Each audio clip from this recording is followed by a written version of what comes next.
अस्सलाम वालेकुम dear students, कैसे हैं आप सब लोग। मैकेनिक्स 2 की आज इस पहली क्लास में, इस ऑनलाइन क्लास में मैं आप सबको वेलकम करता हूं। I am Adeel Akhtar. आज इस फर्स्ट लेक्चर में हम मैकेनिक्स का इंट्रोडक्शन लेंगे और हमारा जो सबसे पहला टॉपिक है आज उसको हम डिस्कस करेंगे। टॉपिक है हमारा एंगुलर वेरिएबल्स, ठीक है, और relation between angular and linear variables. तो बच्चों, लेक्चर को स्टार्ट करने से पहले अगर लेक्चर के दौरान कोई बात आपको समझ नहीं आती या कोई क्वेश्चन आपके जहन में हो तो आप कमेंट सेक्शन में कमेंट करके क्वेश्चन पूछ सकते हैं। तो बच्चों, इस पहले लेक्चर में जैसे कि हमने बात की, आज हम इंट्रोड्यूस करेंगे एंगुलर वेरिएबल्स को, एंगुलर क्वांटिटीज को। तो एंगुलर वेरिएबल्स कौन कौन से होते हैं? जिस तरह आपने पढ़ा, हमारे पास पोजीशन होती है, लीनियर वेलोसिटी होती है, लीनियर एक्सेलरेशन होता है, डिस्टेंस होता है, डिस्प्लेसमेंट होता है। बिल्कुल इसी तरह से जब कोई ऑब्जेक्ट रोटेट कर रहा होता है, एंगुलर मोशन में होता है, तो उस वक्त उसका जो डिस्प्लेसमेंट होता है या वेलोसिटी होती है या उसका एक्सेलरेशन होता है, वो सारे वेरिएबल्स जो हैं वो एंगुलर होते हैं। Angular displacement, angular position, angular velocity, ठीक है, और एंगुलर डिस्प्लेसमेंट वगैरह वगैरह। तो बच्चों, हम स्टार्ट करेंगे एंगुलर पोजीशन से कि एंगुलर पोजीशन क्या होती है। पोजीशन से फिर हम जाएंगे डिस्प्लेसमेंट पे, डिस्प्लेसमेंट से फिर वेलोसिटी पे, और वेलोसिटी से फिर एक्सेलरेशन पे। तो सबसे पहले व्हाट इज एंगुलर पोजीशन। बच्चों, ये एक डिस्क है, आप सब इससे वाकिफ हैं। ये डिस्क एक रिजिड बॉडी है। बच्चों, रिजिड बॉडी क्या होती है? कोई भी ऐसा ऑब्जेक्ट जिसके अंदर तमाम उसके जो पार्ट्स हैं वो आपस में लॉक्ड हों, ठीक है, यानी कि अगर ये डिस्क रोटेट करे, रिजिड बॉडी रोटेट करे, तो वो सारे के सारे जो उसके पार्टिकल्स हैं जिनसे मिलकर वो रिजिड बॉडी बनी है, वो सारे के सारे भी एक ही वेलोसिटी के साथ रोटेट करें, ठीक है। और रिजिड बॉडी के अंदर किसी भी दो पॉइंट्स के दरमियान जो डिस्टेंस है वो हमेशा फिक्स्ड रहे, इस तरह से कि सारे पार्टिकल आपस में लॉक रहें। ऐसे किसी भी ऑब्जेक्ट को हम बोलते हैं रिजिड बॉडी। तो ये डिस्क जो है ये एक रिजिड बॉडी है। इसी तरह से मेरे पास और भी बहुत सारे एग्जांपल्स हैं। ये डस्टर भी एक रिजिड बॉडी है, या मेरे पास बोर्ड मार्कर्स हैं तो वो भी एक रिजिड बॉडी है। तो बच्चों, अब इसी डिस्क को मैं यहां पर बोर्ड पे बनाता हूं और हम समझने की कोशिश करते हैं कि एंगुलर पोजीशन क्या होती है। तो बच्चों, यहां देखिए, ये हमारी डिस्क है और ये डिस्क का सेंटर है। डिस्क का सेंटर है O, ठीक है। ये डिस्क जो है ये अपने सेंटर के अबाउट रोटेट कर रही है, ठीक है बच्चों। सेंटर में से पास होने वाली स्ट्रेट लाइन, इसे बोलते हैं एक्सिस ऑफ रोटेशन। ये सेंटर है और सेंटर से जो लाइन, ऐसी लाइन जो सेंटर से परपेंडिकुलरली पास हो रही हो, सेंटर के परपेंडिकुलर हो, इस लाइन को हम कहते हैं एक्सिस ऑफ रोटेशन। तो बच्चों, ये है एक्सिस ऑफ रोटेशन। तो हम ये कह सकते हैं कि हमारी डिस्क जो है वो इस एक्सिस ऑफ रोटेशन के अबाउट रोटेट कर रही है, ठीक है बच्चों। तो हमारी डिस्क जो है वो एंटी क्लॉकवाइज रोटेट कर रही है और उसका एक्सिस ऑफ रोटेशन जो है उसकी डायरेक्शन ये है जैसे मैंने पहले बनाई है। ये इस डिस्क का सेंटर है। बच्चों, अब एंगुलर पोजीशन को समझने के लिए या एंगुलर पोजीशन को डिस्क्राइब करने के लिए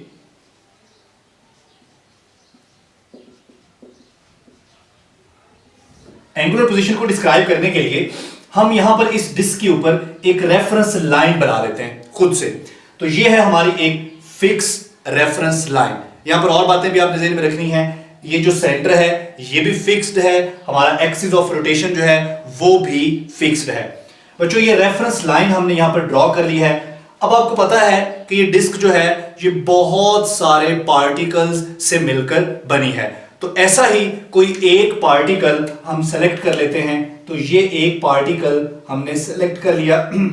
इस पार्टिकल का जो डिस्टेंस है सेंटर से वो r है, ठीक है। ये r को हम इसका पोजीशन वेक्टर भी बोल सकते हैं। अच्छा, अब ये जो पार्टिकल है, ये पार्टिकल जब डिस्क रोटेट करेगी तो ये पार्टिकल भी रोटेट करेगा, लेकिन जब ये पार्टिकल रोटेट करेगा तो रोटेट करते हुए बच्चों ये क्या बनाएगा, ये एक सर्कल बनाएगा, यानी कि ये पार्टिकल जो है एक सर्कुलर पाथ में मूव करेगा। अब एंगुलर पोजीशन क्या है बच्चों, स्टार्ट में जिस वक्त पार्टिकल यहां पे था, इस रेफरेंस लाइन के साथ वो जो एंगल बना रहा था उस एंगल को हम कहते हैं एंगुलर पोजीशन। यानी कि हम ये कह सकते हैं कि angle subtended with reference line, angle subtended with reference line is called angular position। ठीक हो गया बच्चों। अब यहां पर एक बात समझने वाली है, यहां पर एक कंफ्यूजन क्रिएट होती है। कंफ्यूजन ये क्रिएट होती है कि हम बाज़ ये समझ लेते हैं कि एंगुलर मोशन और सर्कुलर मोशन एक ही बात है, सर्कुलर मोशन ही एंगुलर मोशन है। ऐसा नहीं है, सर्कुलर मोशन में और एंगुलर मोशन में थोड़ा सा डिफरेंस है। और वो डिफरेंस क्या है बच्चों, अगर इस सिंगल पार्टिकल की बात की जाए तो ये सिंगल पार्टिकल जो मूव कर रहा है तो इस पार्टिकल की जो वेलोसिटी है वो tangent to the circle direction में है। इस वेलोसिटी को कहते हैं टेंजेंशियल वेलोसिटी, और ये एंगुलर वेलोसिटी नहीं है। और ये पार्टिकल मूव करते हुए आप देख रहे हैं कि एक सर्कल बना रहा है। तो इस पार्टिकल के मोशन को, अगर सिर्फ इस पार्टिकल के मोशन को इंडिविजुअली देखा जाएगा तो इसका मोशन सर्कुलर होगा और इसकी वेलोसिटी जो है वो टेंजेंशियल वेलोसिटी होगी। लेकिन अगर अच्छा एक और बात है, ये जो आर है ये आर फिक्स्ड है। अगर इस पार्टिकल के मोशन को विद रिस्पेक्ट टू सेंटर देखा जाएगा तो फिर इस पार्टिकल के मोशन को रिप्रेजेंट करने वाली हमारे पास ये ग्रीन लाइन जो आपको नजर आ रही है ये है। इसका मतलब है कि अगर इस पार्टिकल का motion with respect to centre देखा जाएगा तो विद रिस्पेक्ट टू सेंटर देखने के लिए ये जो लाइन है ये लाइन रिप्रेजेंटेटिव है। ठीक है, अगर आप इस पार्टिकल का motion with respect to centre देखेंगे तो किसकी मदद से देखेंगे, इस लाइन की मदद से। और जब ये पार्टिकल सर्कुलर पाथ में मूव कर रहा होगा तो ये लाइन क्या कर रही होगी, ये लाइन ऐसे रोटेट कर रही होगी। ठीक है बच्चों, तो इसका मतलब है कि पार्टिकल का अगर इंडिविजुअल मोशन देखा जाएगा तो वो सर्कुलर है, लेकिन अगर उसी मोशन को विद रिस्पेक्ट टू सेंटर देखा जाएगा तो फिर वो मोशन क्या है, एंगुलर मोशन है। तो ये एक बुनियादी फर्क है सर्कुलर मोशन में और एंगुलर मोशन में। तो यहां पर हमने डेफिनेशन की एंगुलर पोजीशन की। अब हम आगे बढ़ेंगे एंगुलर डिस्प्लेसमेंट की तरफ, लेकिन उस तरफ जाने से पहले यहां पर कुछ और डेफिनेशंस हम करते जाते हैं। बच्चों ये जो एंगल थीटा है, ये एंगल थीटा हमारे पास बराबर होता है arc length divided by radius. बच्चों जो आर्क लेंथ है यहां से यहां तक ये पार्टिकल जो फासला तय कर रहा है, इस फासले को, इस डिस्टेंस को हम आर्क लेंथ बोल सकते हैं। और इसको हम एस से रिप्रेजेंट कर रहे हैं और रेडियस को आर से रिप्रेजेंट कर रहे हैं। तो theta is equal to S over R. तो यहां से अगर मैं एस की वैल्यू निकालूं तो एस हमारे पास आएगा आर थीटा। ये हमारे पास बन गई है जी इक्वेशन 1। अब ये रिलेशन है एस आर और थीटा में। आर क्या है, रेडियस, थीटा क्या है, एंगुलर पोजीशन, और एस क्या है, आर्क लेंथ। इन तीनों के दरमियान रिलेशन हम इस इक्वेशन से देख सकते हैं। ठीक है बच्चों, एक और चीज है यहां पर बच्चों, अगर ये पार्टिकल एक कंप्लीट रोटेशन लेता है, एक ट्रिप अपना पूरा करता है, एक रोटेशन कंप्लीट करता है, तो एक कंप्लीट रोटेशन जो है वो किसके बराबर होता है, 1 कंप्लीट रोटेशन या 1 revolution is equal to 2 pi radian. ये रेडियन क्या है ये भी हम आगे चल के देखते हैं। इसे हम कह लेते हैं जी इक्वेशन ए। इसी तरह से 1 रेवोल्यूशन जो है अगर एंगल की शक्ल में देखा जाए तो बच्चों एक पूरा सर्कल जो होता है वो 360 डिग्री एंगल के बराबर होता है। इसका मतलब है कि 1 रेवोल्यूशन को एंगल की शक्ल में देखा जाए तो 360 डिग्री के बराबर होगा। ये हमारी इक्वेशन है बच्चों बी। अब इन दोनों इक्वेशंस को कंपेयर किया जा सकता है क्योंकि दोनों की लेफ्ट हैंड साइड बराबर है, दोनों की राइट हैंड साइड भी बराबर होगी। तो बच्चों हम इसको यूं लिख सकते हैं कि 2 pi radian is equal to 360 degree, और यहां से 2 पाई मल्टीप्लाई हो रहा है, उधर जाके डिवाइड हो जाएगा। तो बच्चों ये हमारे पास आ जाएगा 1 radian is equal to 360 over 2 pi. बच्चों यहाँ पाई की वैल्यू पुट करें, पाई की वैल्यू आपको पता है कितनी है, 3.14 समथिंग आगे, ठीक है जी। तो पाई की वैल्यू पुट करें और सिंप्लीफाई करें तो ये हमारे पास आ जाएगा 57.3 डिग्री। तो बच्चों 1 radian is equal to 57.3 degrees. तो यहां पर ये दो प्रूफ्स भी हमने कर लिए हैं साथ साथ, s is equal to R theta और 1 radian is equal to 57.3 degrees. तो बच्चों एंगुलर पोजीशन के फौरन बाद हम चलते हैं एंगुलर डिस्प्लेसमेंट की तरफ। अब हमारे पास है जी एंगुलर डिस्प्लेसमेंट। बच्चों जिस तरह यहां पर हमने एक रिजिड बॉडी की एग्जांपल ली है, ठीक है, बिल्कुल इसी तरह हम यहां पर दोबारा एक रिजिड बॉडी की एग्जांपल लेते हैं, और जरूरी नहीं है कि हम कोई डिस्क की लें, ठीक है जी, हम डिस्क के अलावा कोई और रिजिड बॉडी भी ले सकते हैं। तो फर्ज करें कि हमारे पास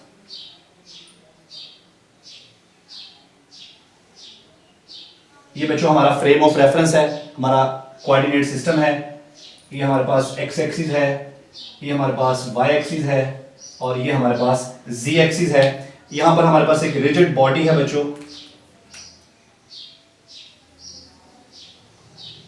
ये एक रिजिड बॉडी है, ये जो ग्रीन आपको नजर आ रही है, और इसकी शेप जो है वो इर्रेगुलर है। इर्रेगुलर शेप की कोई भी रिजिड बॉडी है हमारे पास, और बच्चों ये इस रिजिड बॉडी का सेंटर है O, यहां से ये रिजिड बॉडी फिक्स है। अब ये रिजिड बॉडी जो है ये रोटेट कर रही है इस डायरेक्शन में, काउंटर क्लॉकवाइज डायरेक्शन में ये रोटेट कर रही है, और बच्चों ये है इसका एक्सिस ऑफ रोटेशन जो इसके सेंटर में से पास हो रहा है, और यहां पर ये एक्सिस ऑफ रोटेशन कौन सा है, ये जी एक्सिस है, ठीक है बच्चों। अगर मैं थोड़ा सा आपको और एक्सप्लेन करूं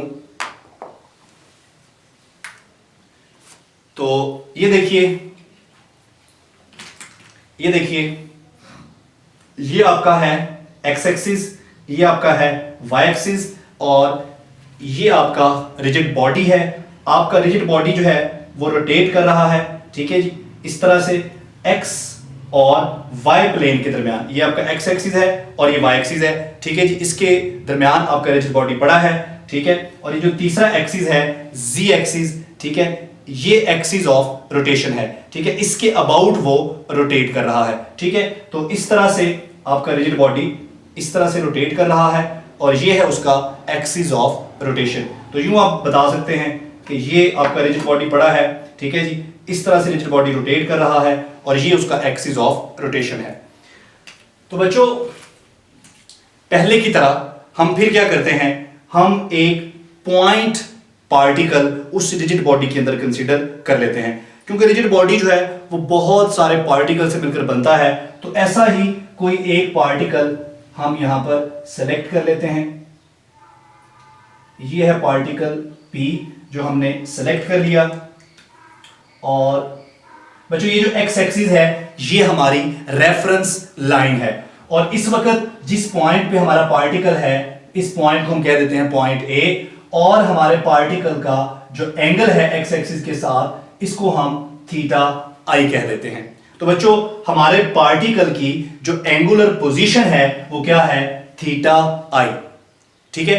अब क्या होता है कि हमारी जो रिजिड बॉडी रोटेट कर रही है, अगर ये रिजिड बॉडी रोटेट कर रही है तो ये पॉइंट भी इसके साथ साथ क्या कर रहा है, रोटेट कर रहा है।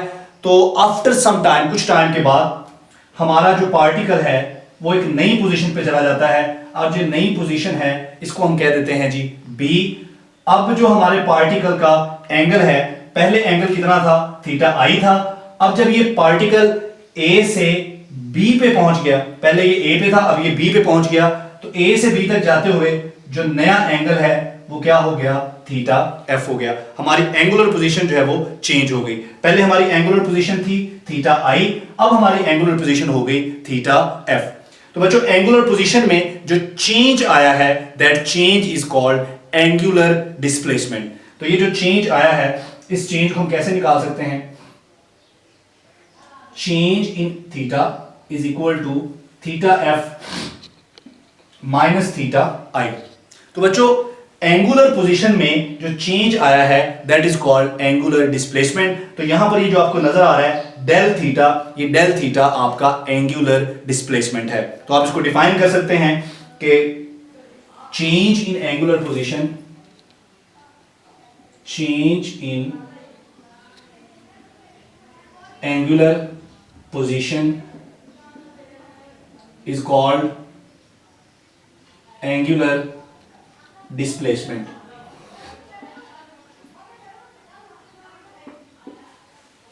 यहां पर मैं फिर बार बार आपसे कह रहा हूं कि आपने एंगुलर मोशन में और सर्कुलर मोशन में फर्क करना है। अगर आप एंगुलर पोजीशन की बात कर रहे हैं तो इस पार्टिकल की जो एंगुलर पोजीशन है वो विद रिस्पेक्ट टू ओ ली जाएगी, और वो कैसे ली जाएगी, वो ली जाएगी इस एंगल की मदद से। और वैसे जो इसकी पोजीशन है, अगर आप with respect to O, with respect to centre position नहीं ले रहे, तो फिर इस पार्टिकल की पोजीशन क्या है ए, और यहां पर इसकी पोजीशन क्या है बी, और ए से बी तक मूव करते हुए ये कुछ फासला इसने तय किया, ठीक है।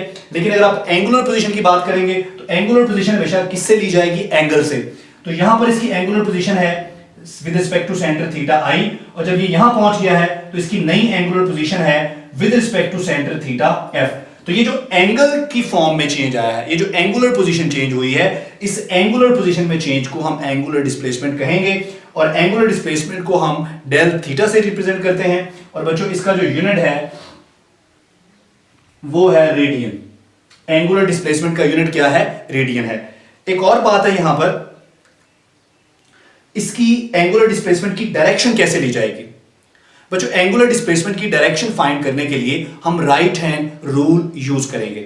राइट हैंड रूल के मुताबिक जिस डायरेक्शन में हमारी रिजिड बॉडी रोटेट कर रही है, अब हमारी रिजिड बॉडी ऐसे रोटेट कर रही है, ठीक है, ये हमारी रिजिड बॉडी पड़ी है, जैसे मेरा हाथ है, या आप यूं समझ लें कि ये हमारी रिजिड बॉडी पड़ी है और इस तरह से रोटेट कर रही है, ये देखें ऐसे रोटेट कर रही है ये। तो जिस डायरेक्शन में हमारी रिजिड बॉडी रोटेट कर रही है उधर आप अपनी फिंगर्स को कर्ल करें और थंब को सीधा कर लें। जिस डायरेक्शन में थंब होगा, यानी कि जो आपके एक्सिस ऑफ रोटेशन की डायरेक्शन है, वही डायरेक्शन होगी हमारे एंगुलर डिस्प्लेसमेंट की। तो जितनी भी एंगुलर क्वांटिटीज हैं उनकी डायरेक्शन हम हमेशा राइट हैंड रूल से ही मालूम करते हैं। तो बच्चों अभी हमने डिस्कस कर लिया है एंगुलर डिस्प्लेसमेंट और उसके साथ एंगुलर पोजीशन। तो आगे हम बढ़ते हैं एंगुलर वेलोसिटी की तरफ।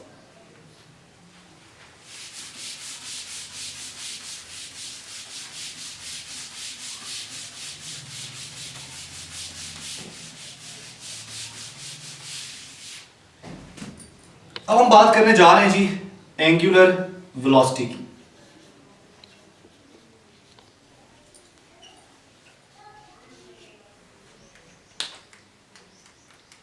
बच्चों एंगुलर वेलोसिटी क्या है, how fast the rigid body is rotating. आपकी रिजिड बॉडी जो रोटेट कर रही है वो कितना फास्ट रोटेट कर रही है, ठीक है। अब इसको हम कहेंगे उसकी एंगुलर वेलोसिटी, या दूसरे लफ्जों में जो एंगुलर डिस्प्लेसमेंट में चेंज आ रहा है वो चेंज किस तरह, कितना फास्ट आ रहा है वो चेंज, या कितना स्लो आ रहा है, ठीक है, तो उसे हम बोलेंगे एंगुलर वेलोसिटी। या दूसरे लफ्जों में एंगुलर डिस्प्लेसमेंट में जो चेंज आ रहा है उस चेंज को अगर हम टाइम के साथ मेजर कर लें तो वो टाइम के साथ मेजर करना क्या कहलाएगा, एंगुलर वेलोसिटी। तो बच्चों जब भी हम एंगुलर वेलोसिटी की बात करेंगे या एक्सेलरेशन की बात करेंगे तो हम ऑन दी एवरेज बात कर रहे होते हैं, ठीक है।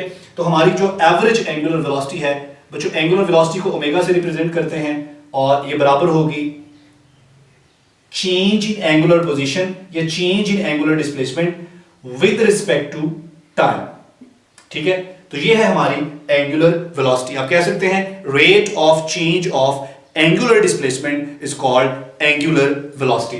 बच्चों एंगुलर वेलोसिटी का जो यूनिट होगा हमारे पास, ये देखें, ये एंगुलर डिस्प्लेसमेंट है, इसका यूनिट होता है रेडियन और टाइम का यूनिट क्या है, सेकंड। तो रेडियन पर second is the unit of angular velocity. बच्चों इसके अलावा हमारे पास इंस्टेंटेनियस एंगुलर वेलोसिटी भी हो सकती है।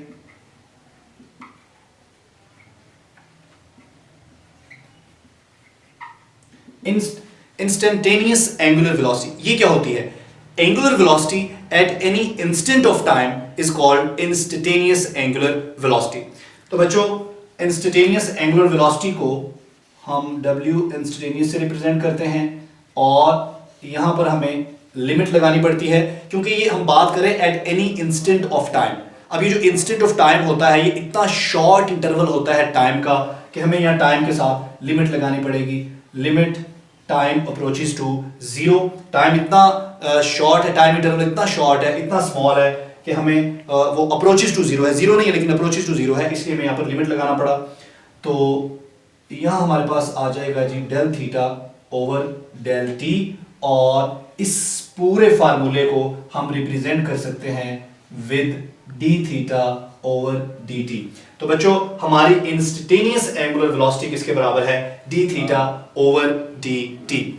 अब यहां पर फिर वही बात है, मैं दोबारा से फिर आपसे कहूंगा कि हमें लीनियर वेलोसिटी में या टेंजेंशियल वेलोसिटी में और एंगुलर वेलोसिटी में फर्क सीखना है। बच्चों ये देखिए, ये जो पार्टिकल था, ये पार्टिकल इस वक्त ये पार्टिकल पॉइंट ए पे है, उसके बाद ये चला गया पॉइंट बी पे। मैं इसी फिगर को जरा यहां बना देता हूं, जरा आपको क्लियर हो जाएगा, थोड़ी कंफ्यूजन आपकी दूर हो जाएगी।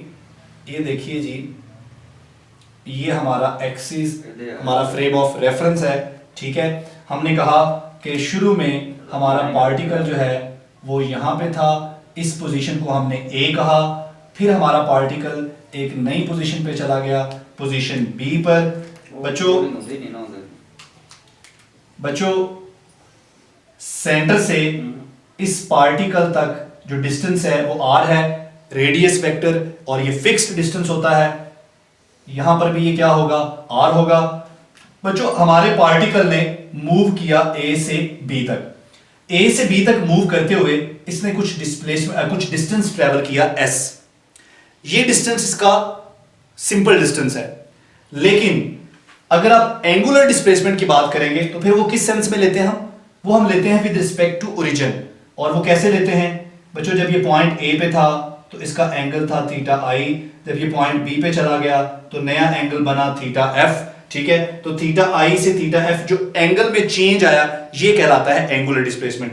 यानी कि अगर इस पार्टिकल के मोशन को विद रिस्पेक्ट टू सेंटर देखा जाएगा तो हम इस लाइन की मदद से देखेंगे, और इस लाइन का मोशन कैसा है? एंगुलर। लेकिन इस पार्टिकल का इंडिविजुअल मोशन देखेंगे तो वो क्या होगा? सर्कुलर। इसी तरह से बच्चों इस पार्टिकल की जो वेलोसिटी है, अगर हम यहां पर देखें तो एक इसकी वेलोसिटी जो है ये ए से बी तक मूव करते हुए ये टेंजेंट डायरेक्शन में इसकी वेलोसिटी है, इसको हम कहेंगे टेंजेंशियल वेलोसिटी या सिंपल लीनियर वेलोसिटी।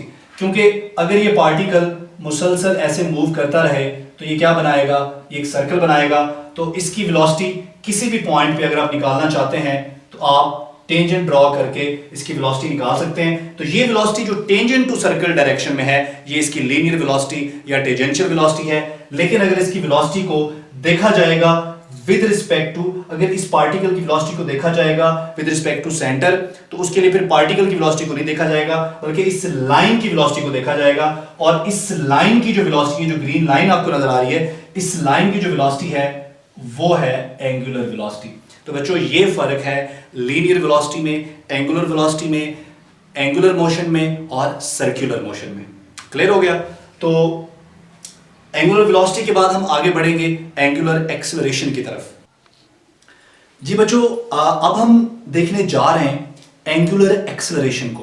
तो एंगुलर एक्सेलरेशन क्या होता है जी? एंगुलर एक्सेलरेशन होता है हमारे पास how fast angular velocity is changing.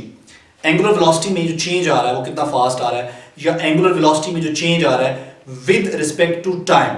अगर उस चेंज को टाइम के साथ मेजर किया जाए, उस चेंज को टाइम के साथ देखा जाए तो वो कहलाएगा एंगुलर एक्सेलरेशन। बच्चों rate of change of angular velocity is called angular acceleration, और एंगुलर एक्सेलरेशन को हम अल्फा से रिप्रेजेंट करते हैं और ये बराबर है change in angular velocity with respect to time, या rate of change of rate of change of angular velocity. तो बच्चों ये हमारे पास है एवरेज एंगुलर एक्सेलरेशन। इसके अलावा हमारे पास इंस्टेंटेनियस एंगुलर एक्सेलरेशन भी होता है, जिस तरह इंस्टेंटेनियस एंगुलर वेलोसिटी होती है। तो angular acceleration at any instant of time is called instantaneous angular acceleration. तो बच्चों इसको हम अल्फा इंस्टेंटेनियस से रिप्रेजेंट करेंगे, और चूंकि मैंने आपको पहले भी बताया है कि ये इंस्टेंट ऑफ टाइम जो होता है ये इतना स्मॉल टाइम इंटरवल है, इतना शॉर्ट टाइम इंटरवल है कि ये जीरो को अप्रोच करता है। जीरो नहीं होता लेकिन बहुत ही स्मॉल होता है, इसलिए हमें यहाँ पर लिमिट लगाना पड़ता है। Limit time approaches to zero, change in angular velocity with respect to time, और इसी को हम क्या लिख सकते हैं, D omega over D T. तो बच्चों इंस्टेंटेनियस एंगुलर एक्सेलरेशन जो हमारे पास है ये बराबर आ गया D omega over D T. बच्चों एंगुलर पोजीशन को देखा हमने, उसके बाद एंगुलर डिस्प्लेसमेंट को देखा, उसके बाद एंगुलर वेलोसिटी को देखा, उसके बाद हमने एंगुलर एक्सेलरेशन को देखा। तो बच्चों एंगुलर एक्सेलरेशन और एंगुलर वेलोसिटी इनकी डायरेक्शन भी राइट हैंड रूल से ही निकाली जाएगी। जिस डायरेक्शन में हमारा ऑब्जेक्ट रोटेट कर रहा है, आप अपनी फिंगर्स को कर्ल करें, उस डायरेक्शन में रोटेट करें और थंब को सीधा कर लें, तो ये थंब जो है वो आपको डायरेक्शन बताएगा एंगुलर डिस्प्लेसमेंट की भी, एंगुलर वेलोसिटी की भी और एंगुलर एक्सेलरेशन की भी। मैं आपके सामने एग्जांपल लेता हूं, ये डस्टर है,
है तो इसकी वो वेलोसिटी जो टेंजेंट टू सर्कल डायरेक्शन में है, इस वेलोसिटी को हम कहेंगे टेंजेंशियल वेलोसिटी या लीनियर वेलोसिटी। और वो वेलोसिटी जो इस लाइन की है, ये लाइन भी इस पार्टिकल को ही रिप्रेजेंट कर रही है लेकिन विद रिस्पेक्ट टू सेंटर। तो इस लाइन की जो वेलोसिटी होगी या इस पार्टिकल की velocity with respect to a fixed centre, वो वेलोसिटी होगी एंगुलर।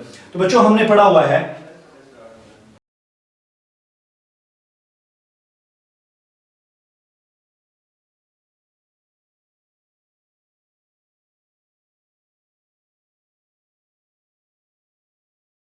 डिवाइड कर दें यहां भी और यहां भी। बच्चों ds over dt, ds over dt क्या बन जाएगा, ds ओवर dt बन जाएगा हमारे पास हमारी linear velocity, rate of change of displacement, rate of change of linear displacement is equal to linear velocity, और ये r वैसे ही आ जाएगा d थीटा ओवर dt, ये वाला ये है rate of change of angular displacement. तो rate of change of angular displacement किसके बराबर आ गया, ओमेगा के बराबर आ गया। तो बच्चों ये हमारे पास रिलेशन आ गया लीनियर वेलोसिटी में और एंगुलर वेलोसिटी में, v is equal to r omega. इसी तरह से हम लीनियर एक्सेलरेशन और एंगुलर एक्सेलरेशन में भी रिलेशन बना सकते हैं, इसी को ही हम फॉलो करते हैं। तो बच्चों dv is equal to r D omega. अगर हम इंस्टेंटेनियस एंगुलर वेलोसिटी लें और इंस्टेंटेनियस लीनियर वेलोसिटी लें तो ये इंस्टेंटेनियस लीनियर वेलोसिटी क्या होगी, dv, और इंस्टेंटेनियस एंगुलर वेलोसिटी क्या होगी, d ओमेगा। तो बच्चों यहाँ पर हम फिर दोबारा से dt से डिवाइड कर देते हैं, तो dv और dt ये क्या हो गया, लीनियर एक्सेलरेशन, ये r ऐसी आ गया, और d ओमेगा ओवर dt हमारे पास क्या आ गया, एंगुलर एक्सेलरेशन। तो बच्चों ये हमने रिलेशन बना दिया लीनियर एक्सेलरेशन और एंगुलर एक्सेलरेशन के दरमियान, इसी तरह से लीनियर वेलोसिटी और एंगुलर वेलोसिटी। इस वेलोसिटी को हम टेंजेंशियल वेलोसिटी भी कह सकते हैं, और इस एक्सेलरेशन को हम टेंजेंशियल एक्सेलरेशन या सिंपली हम इसको सेंट्रीपिटल एक्सेलरेशन भी कह सकते हैं। तो ये जो एक्सेलरेशन है इसको हम सेंट्रीपिटल एक्सेलरेशन भी कह सकते हैं। बच्चों इसके बाद हमारे पास इक्वेशंस ऑफ मोशंस हैं। इक्वेशंस ऑफ मोशंस हमारे पास हैं लीनियर मोशन के लिए और एंगुलर मोशन के लिए। तो बच्चों लीनियर मोशन और एंगुलर मोशन, बच्चों लीनियर मोशन में हमारे पास डिस्प्लेसमेंट क्या होता है, s, और एंगुलर मोशन में थीटा। लीनियर मोशन में हमारे पास वेलोसिटी क्या होती है, v, और एंगुलर मोशन में ओमेगा। लीनियर मोशन में एक्सेलरेशन क्या होता है, a, और एंगुलर मोशन में अल्फा। लीनियर मोशन में एक्सेलरेशन कौन प्रोड्यूस करता है, फोर्स, और एंगुलर मोशन में यही काम कौन करता है, टॉर्क। ठीक हो गया।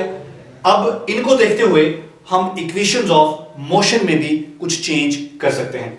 बच्चों हमने इक्वेशन ऑफ मोशन पढ़ी है, vf is equal to vi plus at, ये है लीनियर मोशन के लिए। लेकिन अगर हमने इसको एंगुलर मोशन के लिए लिखना हो तो vf की जगह क्या आएगा, ओमेगा f, और ओमेगा i प्लस a की जगह क्या आएगा, अल्फा, और t वैसे ही आ जाएगा। इसी तरह से हमने पढ़ा 2as is equal to vf square minus vi square. तो बच्चों क्या होगा, 2a की जगह क्या आएगा, अल्फा, s की जगह क्या आएगा, थीटा, और vf की जगह ओमेगा f, और vi की जगह ओमेगा i। तो ये एंगुलर मोशन के लिए, लीनियर मोशन के लिए, एंगुलर मोशन के लिए, लीनियर मोशन के लिए।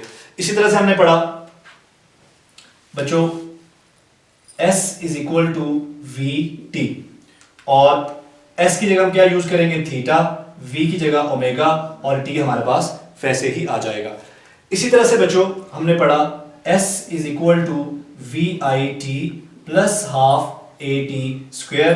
तो इसी को अगर मैं एंगुलर मोशन के लिए लिखूं तो s की जगह क्या आ जाएगा, थीटा, vi की जगह omega i, t plus half a की जगह अल्फा, और t स्क्वायर। तो बच्चों ये जो ब्लू में आपको नजर आ रही हैं ये हैं इक्वेशंस ऑफ मोशन उन ऑब्जेक्ट्स के लिए जो यूनिफॉर्म या कांस्टेंट एक्सेलरेशन से मूव कर रहे होते हैं। तो ये लीनियर मोशन के लिए हैं, और ये जो ग्रीन वाली हैं ये एंगुलर मोशन के लिए हमारी इक्वेशंस ऑफ मोशन हैं। तो बच्चों इस लेक्चर में हमने क्या देखा, हमने एंगुलर वेरिएबल्स को सबसे पहले डिस्कस किया, जिसमें हमने angular position, angular velocity, angular acceleration, angular displacement, ठीक है। और उसके बाद फिर हमने देखा कि हमारे जो लीनियर वेरिएबल्स हैं और जो एंगुलर वेरिएबल्स हैं उनके दरमियान क्या रिलेशन है, और आखिर में हमने जो कुछ यहाँ पर क्वांटिटीज, कुछ इक्वेशंस ऑफ मोशन को देखा।